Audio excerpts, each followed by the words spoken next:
नमस्कार, मैं हूं विनोद कुमार शुक्ला। अड्डा पर आपका स्वागत है। गांधी परिवार का सेंस ऑफ एंटाइटलमेंट इतना बड़ा हो गया है कि कई कई बार उन चीज़ों पर भी गांधी परिवार को कमेंट करना या उनका जो व्यवहार होता है वो बड़ा दुखद और डिसरिस्पेक्टफुल डिस्टेस्टफुल होता है।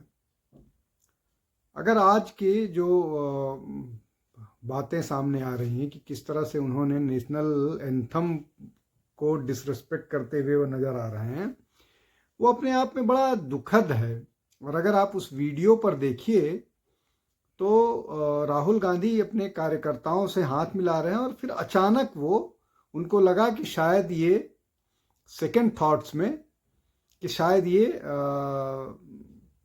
खबर सुर्खियां बन सकती हैं, इसलिए तुरंत वो झटके से आए और फिर उन्होंने रिस्पेक्ट दिखाने की कोशिश की। जबकि सामान्यतया जो नेशनल एंथम के लिए सम्मान है वो बहुत नेचुरली आता है। जैसे ही नेशनल एंथम बजाए जाने की बात होती है वैसे आदमी चौकन्ना हो जाता है और शुरू होने से पहले ही उस मुद्रा में होता है जो नेशनल एंथम को रिस्पेक्ट करने वाला होता है।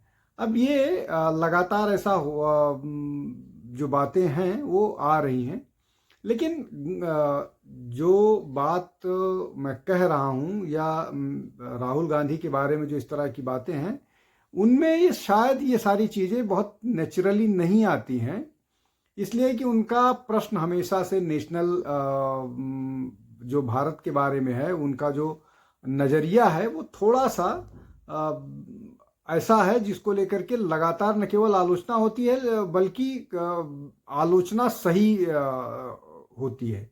जैसे अब अभी 2-3 दिन पहले उन्होंने अपने कार्यकर्ताओं को जब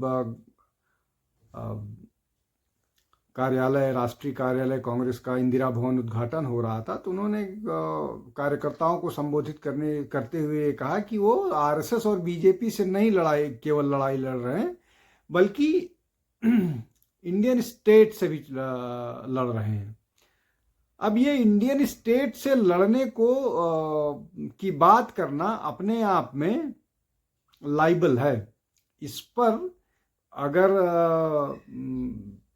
मामला उठेगा और निश्चित तौर पर उठेगा तो उनकी सदस्यता पर भी प्रश्न चिन्ह लगेगा और मुझे लग रहा है कि ये मामला बजट सेशन में जरूर उठेगा। हो सकता है कोई नोटिस भी राहुल गांधी को दी जाए, उनके खिलाफ प्रिविलेज मोशन भी आ सकता है। इस तरह की चीजें हो सकती है, इसलिए कि ये बात कहना कि वो इंडियन नेशन के खिलाफ लड़ रहे हैं, इंडियन स्टेट के खिलाफ लड़ रहे हैं, ये उनके शपथ के खिलाफ जाता है। जो वो देश की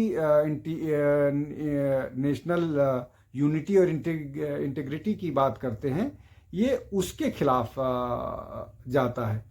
राहुल गांधी इस तरह के विवादास्पद बयान देते रहते हैं। अमेरिका जाकर के वे कहते हैं कि भारत में डेमोक्रेसी कॉम्प्रोमाइज्ड है और जो democratic forces across the world हैं उनको भारत में डेमोक्रेसी को बहाल करने में मदद करनी चाहिए। या अमेरिका में जाकर के वो कहते हैं उनको लगता है कि यहाँ पर डेमोक्रेसी दुरुस्त नहीं है और उसी डेमोक्रेटिक प्रोसेस से वो लगातार चुनाव जीत करके आ रहे हैं। उसी डेमोक्रेटिक प्रोसेस से उनकी पार्टी चुनाव जीत रही है, बहुत सारी और पार्टियां चुनाव जीत रहे हैं।